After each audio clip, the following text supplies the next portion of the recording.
Welcome to this course on probability and statistics. This is an introductory course, or you can say a first course on the probability and statistics, and it is quite useful for all branches of science and engineering. So to begin with, we introduce algebra of sets. This is required because the modern theory of probability is based on the set theory. So here we introduce certain elementary concepts of sets which will be directly used in our definition and concepts of probability. So to begin with, we start the discussion on what is set, classes and collections. So we have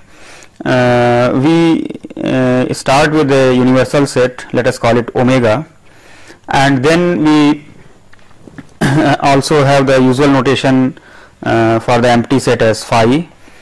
We call a set of sets to be the class and a set of classes to be a collection. As an example, consider suppose omega is the real line R, and we consider the collection of intervals starting from A to B, where B is greater than A, for every real number A. Then this CA is a class of sets for each A, and then if we collect all these classes CA into a set called script E, then this is a collection. For any two sets A and B which are subsets of omega, let us consider the relation A related to B if A is a subset of B. Then the relation R is reflexive and transitive. It is symmetric when omega is equal to phi.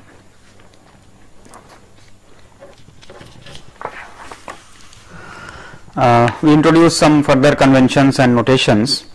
If the index set I is empty, we make the convention that union of EI's is empty, and also intersection of EI's is the full set omega. The second of this convention looks to be rather surprising. However, it is motivated by the fact that if we take more and more sets in an intersection, then it becomes smaller. For example, if I have two index sets I1 and I2 such that I1 is a subset of I2, then intersection of EI where I belongs to I1 contains intersection of EI where I belongs to I2, primarily because the more sets means the intersection becomes smaller. Hence, the smallest possible index set, that is phi, should lead to the largest intersection, that is omega. This convention is also consistent with De Morgan's laws. For example, if I write union of EI, I belongs to I, complement is equal to intersection EI, complement I belonging to I. Let us take I to be phi. Then the left hand side is equal to phi, complement is equal to x. This indicates that we should take intersection of EI when I is an empty index set, then this should be equal to the full space omega. Let us introduce the concept of indicator function or characteristic function. The characteristic function of a set E is defined to be 1 if x belongs to E, and it is 0 if x does not belong to E. Alternatively, we can write the set E as the set of all those points for which x chi Ex is equal to 1. Clearly, indicator function of the empty set is always 0, and the indicator function of the whole space is always 1. There are certain exercises here. For example, if a set A is a subset of B, then the indicator function of A is always less than or equal to the indicator function of B. Conversely, if the indicator function of the set A is always less than or equal to the indicator function of B, then A is a subset of B. A simple proof of this is that if we consider chi A x, then it is equal to 1 for all x belonging to A. And since A is a subset of B, this implies that chi B x is also 1 for these points. Now, for the points where chi A x is equal to 0, include certain points where chi B x may be 1, and for other points chi B x will also be 0. Therefore, chi A x is always less than or equal to chi B x. We have certain elementary properties of the characteristic functions. For example, characteristic function of an intersection is equal to the product of the characteristic functions of the two sets. It is also equal to the minimum of the indicator function values for those two sets. The proof can be simply obtained by definition. For example, chi of E intersection F x is equal to 1 if x belongs to both E and F and 0 otherwise. That means it is going to be equal to 1 only if chi E x and chi F x both are 1, and in every other case it is going to be 0. So that means it is equal to the product. In a similar way, the minimum of chi E x and chi F x is going to be 1 only if both chi E and chi F x are 1. That means chi E intersection F x is equal to 1. Similarly, the indicator function relations for the unions, complementations and differences are also there. For example, chi of E union F x is equal to chi E x plus chi F x minus chi of E intersection F x. It is also alternatively equal to the maximum of chi E x and chi of F of x. Once again, to look at the proof of this, we can see that if we write maximum of chi E x and chi F x to be say 0, then both of chi E x and chi F x must be 0. Hence, chi of E union F x will be equal to 0. If maximum value is 1, then either 1 or both of chi E and chi F must be 1, and so chi of E union F will also be 1. The other properties of chi function, for example, chi of E complement is equal to 1 minus chi E, chi of E minus F is equal to chi of E intersection F complement x, which is chi of E into chi of F complement from the property 2, and chi of F complement from the above property is equal to 1 minus chi of x. So these are some of the useful relationships for the indicator function. We have all heard about the limit of sequence of numbers.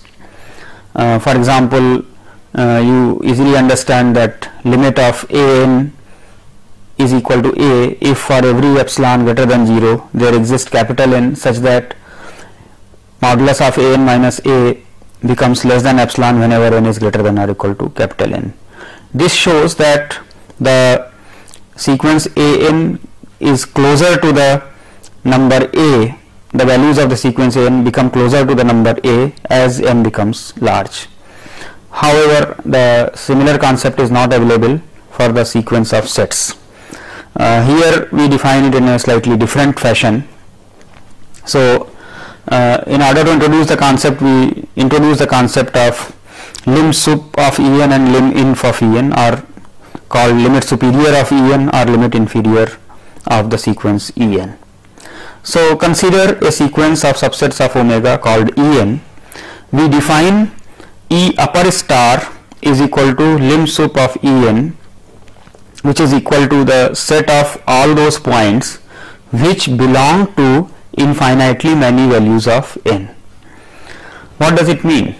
It means that from the whole space we take up those points which belong to En for infinitely many values of n. The collection of such elements will be called limit superior of En.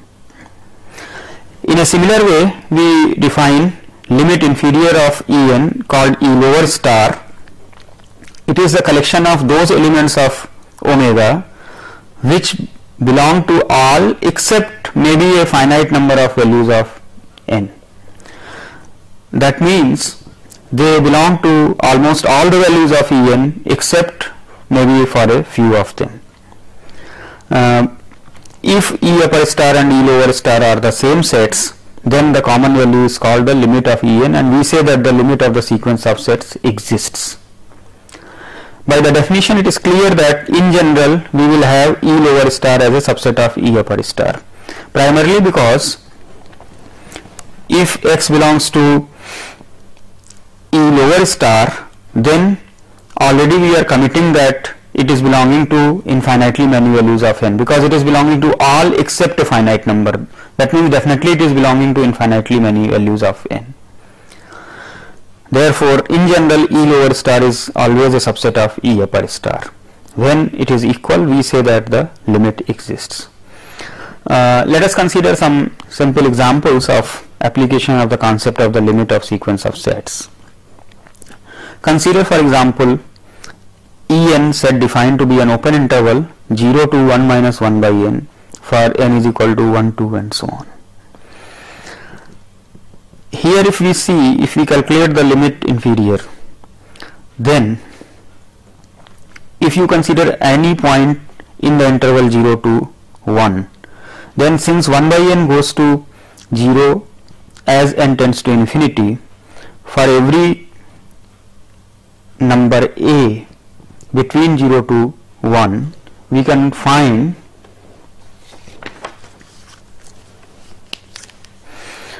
for every 0 less than 1, we can find capital N such that a is less than 1 minus 1 by n for all n greater than or equal to n.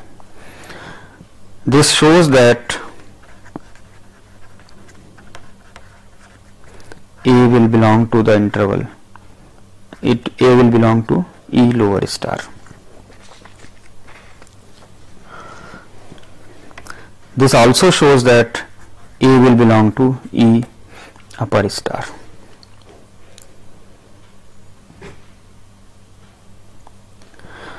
So E lower star is equal to E upper star is equal to the interval 0 to 1. So this is a case where the limit exists.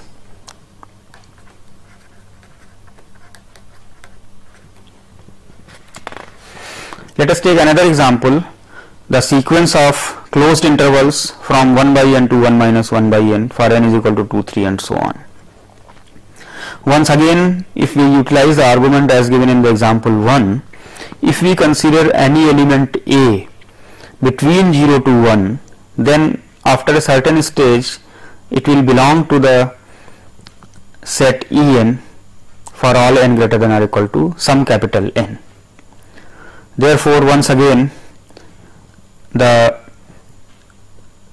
E lower star, that is the limit infimum of this sequence, will be the interval 0 to 1, and naturally E upper star will also be 0 to 1 because it is a superset of E star in general and it cannot be go beyond the interval 0 to 1.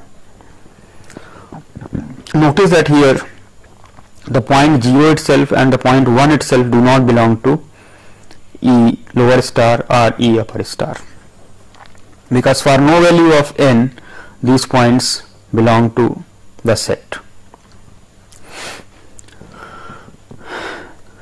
Now I will give one example where the set En is defined in has a finite number of points, and here E lower star and E upper star are different. Consider the set En given by 0, 1 by n, 2 by n, n minus 1 by n to 1 for n is equal to 1, 2 and so on. Then if this particular sequence can be explained like that, if we consider E1, then it is the set 0 to 1. If we consider E2, then it is the set 0, 1 by 2, 1. If we consider the set E3, then it is equal to 0, 1 by 3, 2 by 3, 1. Clearly, the points 0 and 1 belong to all the sets. Therefore, E lower star, that is the limit infimum, must contain the points 0, 1. Now we say that no other element of the form, say P by Q, can belong to all the sets ENs even after a certain stage. For example, the point half, it will belong to once again E4 because 2 by 4 will come. It will belong to E6 because 3 by 6 will come. So it will belong to infinitely many sets, but it will not belong to all but finitely many. Similarly, if I consider say 1 by 3, then it will be there in E3, it will be there in E6 as 2 by 6, it will be there in E9 as 3 by 9, etc. So it will once again belong to infinitely many sets, but it will not belong to all but finitely many. Suppose we consider a point say 2 by 3, then it is belonging to E3, then it will again belong to E6 as 4 by 6, it will again belong to say 9 as 6 by 9, etc. Therefore, we conclude that all the rational numbers in the interval 0 to 1, all the rational numbers of the form P by Q in the interval 0 to 1 will belong to infinitely many of the ENs. Therefore, E upper star will be the set of all those rationals in the interval 0 to 1, whereas the limit inferior is equal to the interval and the set consisting of the points 0 and 1. Another example is we consider the sequence as split into two parts, that for even ordered sets En is one particular set say A and it is equal to B for n odd. Then E lower star is the set of points which are common to both A and B, because if we consider a point which belongs to both of them, then for all but finitely many sets of En, X will belong to them. However, if a point is not in one of A and B, then for infinitely many values of n it will not belong. Therefore, the only points which can belong to E lower star are which are common to both A and B. On the other hand, any point which is belonging to either A or B will be there in infinitely many sets, and therefore the E upper star will be A union B. Naturally, you can see that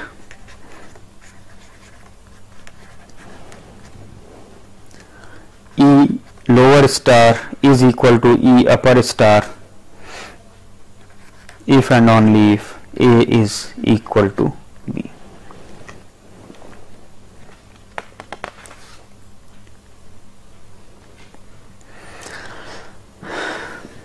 Let us consider a disjoint sequence of sets. If we apply the definition of limit superior and limit inferior, then we note that there are no elements of omega which belong to two sets, because the sets are disjoint. Therefore, no point in the set omega can satisfy the property of belonging to either infinitely many ENs or all but finitely many points of En. Therefore, limit inferior as well as the limit superior both are the empty set, and it is equal to limit of the sequence of the sets. In order to derive the limit inferior and limit superior using mathematical arguments, one may look for the alternative representations for these sets. For example, limit inferior can be written as union intersection En, n is equal to m to infinity and m is equal to 1 to infinity. In a similar way, limit superior can be written as intersection union of En, n is equal to m to infinity, m is equal to 1 to infinity. To prove these statements, let us take the first case. Consider a point x belonging to limit inferior of En. By definition of the limit inferior, it implies that x belongs to En for all but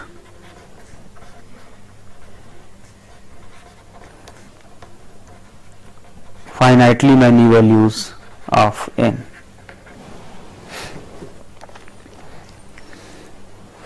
This implies that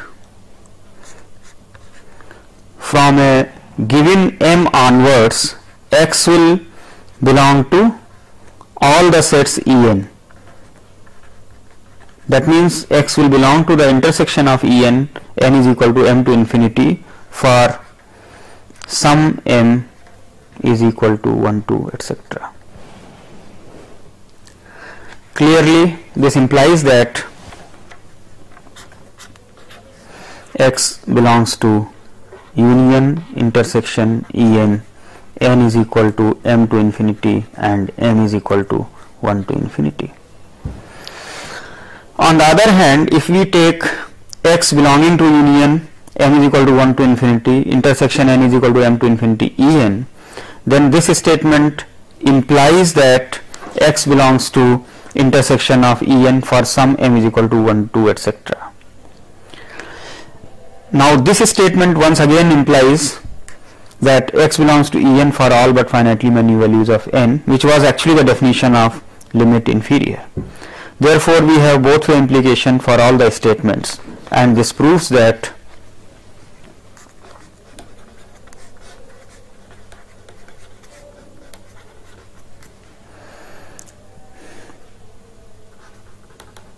limit inferior of En is equal to union intersection En, n is equal to m to infinity, m is equal to 1 to infinity.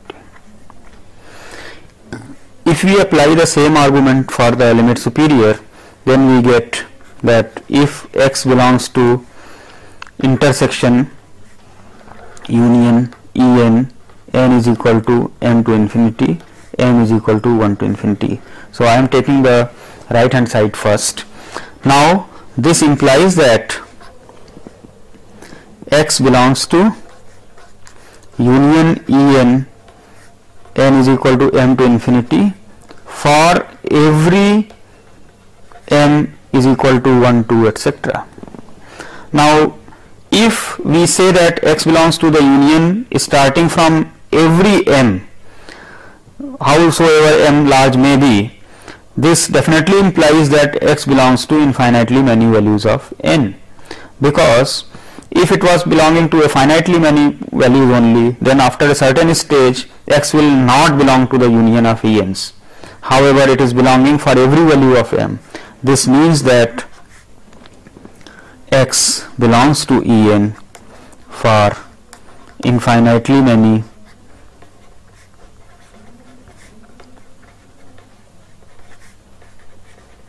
values of n. which is actually the definition of limit superior. Now to look at the argument in the reverse way, if x belongs to the limit superior, then this implies that x belongs to En for an infinitely many values of n. Now once again, if x belongs to infinitely many values of n, then no matter for which value of m you start with, x will belong to certain sets after that, and therefore this statement implies this. Now since this is true for every m, this statement implies that x belongs to intersection union of Ens. This proves the statement 2.